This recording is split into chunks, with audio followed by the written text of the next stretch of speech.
আজকে আমি বাগানের এমন কিছু জিনিস শেয়ার করব যেগুলো খুব কম যত্নেই হয়েছে। আহ, এবং আরেকদিন আমি আমার বাগানের পরিচর্যার সম্পূর্ণ বিস্তারিত একটি ভিডিও দেব। এই যে এই গাছটি দেখতে পাচ্ছেন, এটা হচ্ছে মিষ্টি আলু গাছ।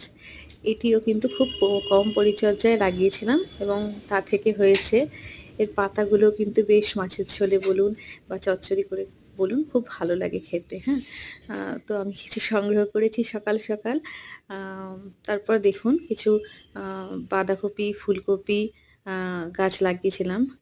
এই পেঁপে গাছটি কিন্তু খুব দেখুন, আপনি যদি মাটিটা ঠিকঠাক সমস্ত সমপরিমাণে দেন, পেঁপে গাছে দেখুন কিচ্ছু স্প্রে করা হয়নি, কি সুন্দর ফুল ধরেছে এবং পাতাও কিন্তু হলুদ হয়নি।